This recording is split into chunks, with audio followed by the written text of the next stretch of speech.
Hi hello നമസ്കാരം. ഏവർക്കും എൻ്റെ ചാനലിലേക്കും എൻ്റെ വീഡിയോയിലേക്കും വീണ്ടും സ്വാഗതം.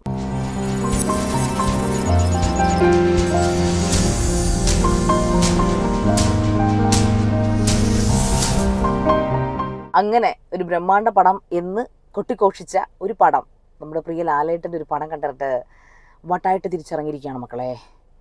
എൻ്റെ പൊന്നു ലാലേട്ടാ, പറയുന്നൊന്നും തോന്നരുത്. ഇനി നിങ്ങളുടെ ആൾക്കാർ എന്നെ കൊട്ടേഷൻ വെച്ച് തല്ലിച്ചാലും കുഴപ്പമില്ല, പറയാനുള്ളത് ഞാൻ എവിടെയും പറയും.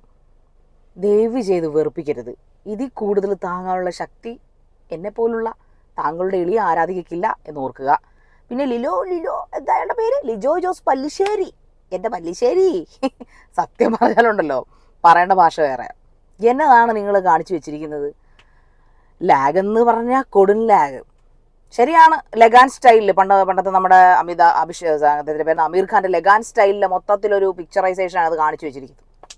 ലാലേട്ടൻ ഇൻ്റർവ്യൂവിൽ പറഞ്ഞിരുന്നു എന്തോ അമർ ചിത്രകഥ എത്രയോ ഭേദം. ഞാനൊക്കെ ഒരുപാട് അമർ ചിത്രകഥകൾ വായിച്ചിട്ടുള്ളതാണ് മാഷുമാരെ. അമർ ചിത്രകഥ വായിച്ചവരെ പൊട്ടന്മാരാക്കുക നിങ്ങൾ. വാലിബൻ എങ്ങനെ ചിരിക്കാതിരിക്കും? എനിക്ക് സത്യത്തിൽ ചിരി വരുന്ന റിവ്യൂ. എനിക്ക് സത്യത്തിൽ കരച്ചിലാണോ ചിരിയാണോ എനിക്ക് സത്യം. ലാലേട്ടൻ്റെ ഒരു കോർ ആരാധികയാണ് ഞാൻ, ട്രൂ ഫാനാണ് ശരിക്കും പണ്ട് തൊട്ടെ. പക്ഷെ അദ്ദേഹം ഇങ്ങനെയൊക്കെ സിനിമ ചെയ്യുന്ന കാണുമ്പോൾ സത്യത്തിൽ വിഷമം തോന്നുന്നുണ്ട്. ഫസ്റ്റ് ഹാഫ് ഇൻട്രോ എഴയുന്നു, മിഡിൽ എഴയുന്നു, അതിനുശേഷം എന്താ പറയുന്നത്, ഇടവേളയ്ക്ക് ഒരു ചെറിയ ഒരു പ്രതീക്ഷയോടുകൂടി നമ്മൾ പിന്നെയും കണ്ടുപിടിച്ചിരിക്കുന്നു. പിന്നെ അതേ ലാഗ് തന്നെ തുടരുന്നു. ഒരു വ്യത്യസ്തതയും ഇല്ലാത്ത എന്തൊക്കെയോ കാട്ടിക്കൂട്ടി വെച്ചിരിക്കുന്നു എന്നുള്ളതാണ് സത്യത്തിൽ വാലിബനെ കുറിച്ച്, മലൈക്കോട്ടൈ വാലിബൻ ഇതിനെക്കുറിച്ച് എനിക്ക് പറയാനുള്ളത്. ലിജോ ജോസ് പല്ലിശ്ശേരി എന്തോ, എനിക്ക് പണ്ടേ ആ മനുഷ്യനെ കുറിച്ച് വലിയ അഭിപ്രായമൊന്നുമില്ല, ഉള്ളത് ഞാൻ പറയാം.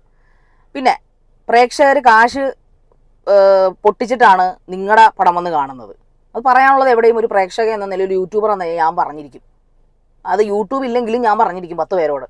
അത്രയ്ക്ക് എനിക്ക് രോഷമുണ്ട് ഈ പടം ഇങ്ങനെ വൃത്തിയോട് കാണിച്ചു വെച്ചിരിക്കുന്നതിന്. എന്തുവാണത് നിങ്ങൾ ചെയ്തുണ്ടാക്കി വെച്ചിരിക്കുന്നത്? എന്ത് മനുഷ്യന്മാരുടെ പരിപ്പളക്കണതാ എന്നെ കാണിച്ചു വെച്ചിരിക്കുന്നത്? എനിക്ക് ഒന്നും ഇതിനെക്കുറിച്ച് ഒരു കോപ്പും എനിക്ക് പറയാനില്ല. പിന്നെ ആകെ ഉള്ളൊരു എന്തെങ്കിലും ഒരു പറയാനുള്ളതെന്ന് വെച്ച് കഴിഞ്ഞാൽ അതിൻ്റെ സൗണ്ട് ക്വാളിറ്റി, മ്യൂസിക് മീൻസ് അതിലെ പാട്ടുകളും പിന്നെ ബാക്ക്ഗ്രൗണ്ട് സ്കോറും അത് ഗംഭീരമായിട്ട് ചെയ്തു വെച്ചിട്ടുണ്ട്.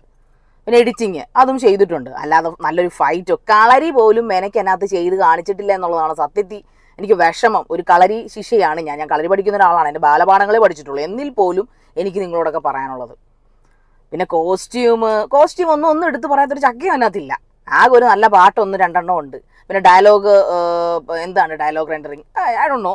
സത്യത്തിൽ കൂടുതൽ മിനിറ്റുകൾ ഇതിൻ്റെ റിവ്യൂ തരാൻ പോലും എനിക്ക് താല്പര്യമില്ല എന്നുള്ളതാണ്. ഞാൻ വേറൊരു പടം കാണാൻ പോവുകയാണ്. ഇതിൻ്റെ ഒരു എഫക്റ്റ് മാറാനായിട്ട് ഒരു ഹിന്ദി പടം കണ്ടിട്ട് അതിൻ്റെ റിവ്യൂ ഞാൻ നിങ്ങൾക്ക് ഇട്ടുതരാം. നിങ്ങളുടെ ഇഷ്ടം പോലെ നിങ്ങൾ ചെയ്യുക പ്രേക്ഷകരെ, ഒന്നും പറയാനില്ല. പിന്നെ ഒരു കാര്യം കൂടെ എനിക്ക് പ്രിയ ടീമുകളോട്, അതായത് ഈ ബ്രഹ്മാണ്ഡ പടം എടുക്കുന്ന നമ്മുടെ മെഗാസ്റ്റാറോട് പറയാനുള്ളത്, എല്ലാവരും ഇല്ലെങ്കിലും പറയട്ടെ, എന്തിനാണ് ആവശ്യമില്ലാത്ത ഹൈപ്പ്?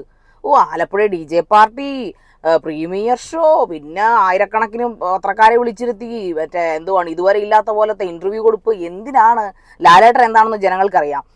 ലിജോ ജോസ് പല്ലിശ്ശേരി എന്താണെന്ന് അറിയാം. നല്ല സംവിധാനവും നല്ല തിരക്കഥയും നല്ല കഥയും എന്താണെന്ന് അറിയാത്തവരല്ല മലയാളികൾ. പക്ഷെ നിങ്ങൾ ഇങ്ങനെയുള്ള ഹൈപ്പൊക്കെ കാണിച്ച് വെറുതെ ആൾക്കാരെ പൊട്ടന്മാരാക്കി എന്നതിനപ്പുറം ഒന്നും ഈ പടത്തിന് തരാനില്ല എന്നുള്ളതാണ് ഒരു എളിയ പ്രേക്ഷക എന്ന നിലയിൽ എനിക്ക് നിങ്ങളോട് പറയാനുള്ളത്. ബാക്കി നിങ്ങൾ തീരുമാനിച്ചുകൊള്ളുക. നന്ദി, നമസ്കാരം, ബൈ.